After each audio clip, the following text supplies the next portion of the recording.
1 जुलै 2026 youth नावाचा Tamil cinema पाहिला.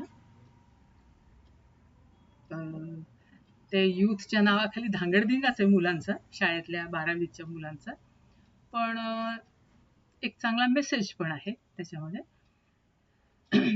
Overall okay okay cinema. Theme चांगली आहे त्याची, म्हणजे स्टोरी, पण ते काय एक तर गाणे सगळे असे केलेले डब आणि नाच नुसते त्या मुलांचे. तर थोडक्यात एक तामिळ फॅमिली असते, त्यांचा मुलगा असतो एकुलता एक लाडका, 5 वर्षांनी त्यांना झाला असतो, म्हणून आई खूपच त्याचे लाड करत असते, म्हणजे त्याला काही बोलत नसते. तो अभ्यासात अजिबात, म्हणजे तसा हुशार खूप असतो, ब्रिलियंट असतो, स्मार्ट असतो, पण अभ्यासाच्या नावाने बोंब असते, करायचाच नाही अभ्यास, नुसता धांगडधिंगा करायचा. तर कसा तरी दरवर्षी आपला पास, ढकलगाडी पास होत होत होत 10वीत पोचला असतो.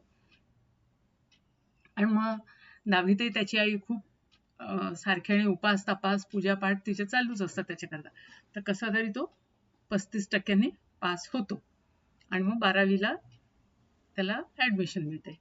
कॉलेजमध्ये प्रिन्सिपॉल ठेवून घ्यायलाच तयार नसतात, पण आई पण नाटकी असते अगदी, मी विष पिन वगैरे वगैरे असे नाटक करून शेवटी त्याला ऍडमिशन मिळते.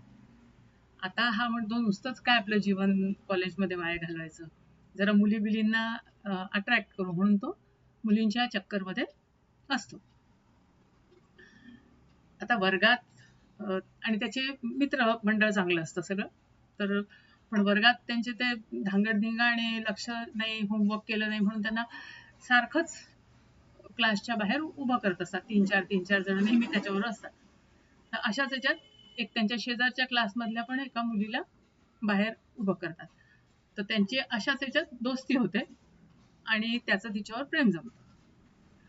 आता ती आधी कबूल करत नाही, पण मग नंतर ती म्हणते की माझं तुझ्यावर प्रेम आहे. आता मध्यंतरीच्या काळात काहीतरी तिच्या आजी वारते काहीतरी, म्हणजे त्यांना एक 8-10 दिवस गावी जावं लागते. तर ती म्हणते की तू पहा 8-10 दिवस मला विसरू नको वगैरे वगैरे सगळे प्रकार होतो. आता इकडे काय झालेलं असतं की ती जी मुलगी असते ज्याच्यावर हिचं, म्हणजे त्या दोघांचं जमलं असतं, तिच्यावर एका दुसऱ्या गुंड मवाल्याचं प्रेम असतं आणि त्याचा जो दोस्त असतो त्याच्यावर शाळेतल्या दुसऱ्या मुलींचं प्रेम असतं. तर तो म्हणतो की तू जोपर्यंत माझ्या मित्राचं जमवून नाही देत तिच्याबरोबर, तोपर्यंत आपल्या दोघांचं काही होणं शक्य नाही.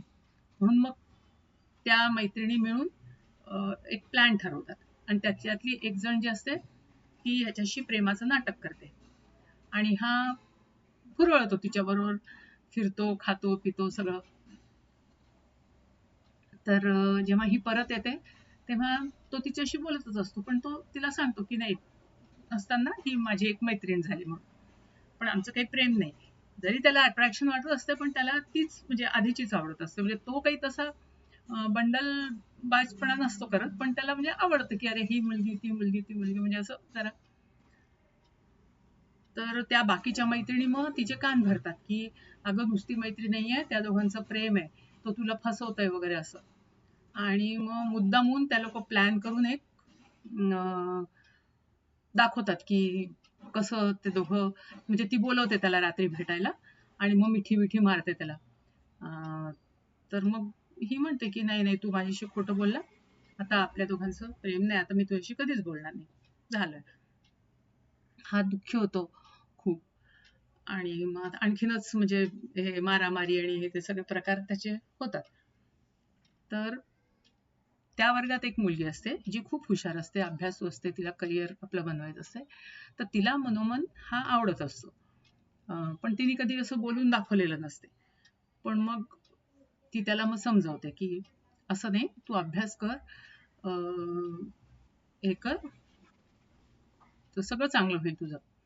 तर मग असे म्हणजे ती थोडंसं त्याला मदत करते, हे करते, तर दोघांची छान दोस्ती जमते.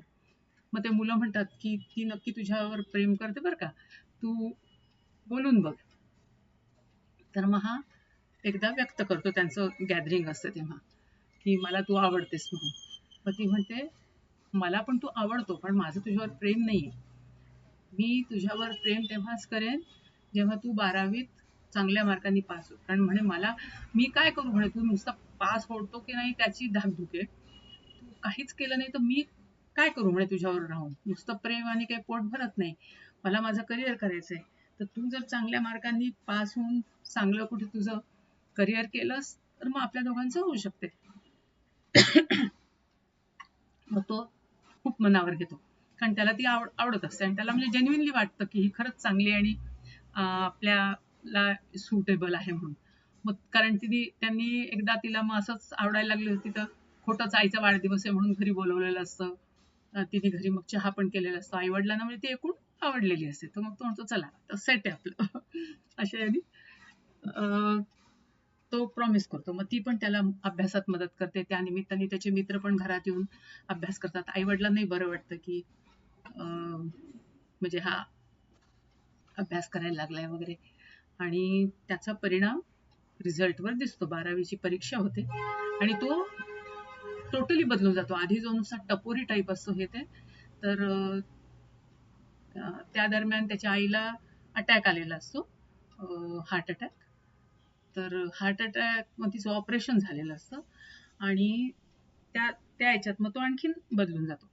पण त्याच्यानंतर ह्यांची जेव्हा परीक्षा असते नेमकी त्याच वेळेस आईला परत त्रास व्हायला लागतो आणि हा मग कसा तरी मॅनेज करून म्हणजे तिला हॉस्पिटलाइज करून आणि पोचतो. पण ओव्हरऑल म्हणजे दाखवले की मग त्याची फॅमिलीच्या प्रती सिन्सिअरिटी पण वाढते ना. तर आधी घरात काय चाललंय काय नाही त्याला काही घेणं नसतं. आणि मग तो शाळेमध्ये 9वा रँक येतो त्याचा. आणि खूप चांगल्या मार्क्सनी पास होतो. मग ती म्हणते की आता मी तुझी मैत्री स्वीकार करते, तुझं प्रेम स्वीकार करते. तर हा म्हणतो नाही आपण मित्रच राहू आणि प्रेम वगैरे काही नसतं. शेवटी ते आपोआप व्हायला पाहिजे असतं. त्याच्याकरता अशा कंडिशन्स टाकून होत नाही आणि आपण दोस्तच ठीक आहोत. मी आता सिन्सिअरली बदललोय आणि माझ्या अभ्यासाकडे पण मी चांगलं लक्ष देईन आणि पुढे हे करेन. आपण मित्रच राहू. पुढचं पुढे बघता येईल. आई वडिलांनाही खूप आनंद होतो. आई वडिलांचं कसं असतं की वडिलांना अगोदर एक मुलगी आवडत असते ख्रिश्चन, पण ती प्रेम असतं म्हणजे त्यांचं. पण ह्यांना इंग्लिश येत असतं, अजिबातच ते शिकलेले नसतात म्हणून ती त्यांना सोडून गेलेली असते. म्हणजे प्रेम नाही झालं म्हणून मग ह्यांनी आपलं कोणाशी तरी करायचं म्हणून आपलं या मुलीशी लग्न केलेलं असतं. जरा चांगल्या घरातली वगैरे असते. पण हिनी ह्याच्याशी लग्न केलं म्हणून तिच्या भावाने तिच्याशी बोलणं टाकलं असतं. कारण हा फडतूस असा त्यांची बेकरी असते. तरी तिच्यामुळे त्यांची बेकरी चालते. ही पण स्टिचिंगचं खूप हे करत असते वगैरे. आणि त्यांच्या घरी एक कार्य असतं तर ते बोलवतात पण त्यांचं म्हणजे इन्सल्ट केल्यासारखं लक्ष देत नाही वगैरे वगैरे. तर ह्या आई वडिलांना दोघांनाही खूप म्हणजे वाईट वाटत असतं की आपल्या परिस्थितीमुळे आपण आपल्याला कोणी भाव देत नाही. निदान मुलांनी तरी चांगलं शिकून पुढे चांगलं दिवस आपल्याला दाखवावे आणि त्यांनी बघावे असे. तर मग जेव्हा हे सगळं चांगलं होतं त्यांना खूप आनंद होतो. चला आता याच्या पुढे आपलं आयुष्य चांगलं जाईल आणि झालं. तिथेच म्हणजे सिनेमा संपवलाय. म्हणजे युथ बद्दल हेच दाखवलंय की केव्हा काय म्हणजे मनावर जर घेतलं तर ते काही पण करू शकतात. ठीक आहे ओव्हरऑल सिनेमा.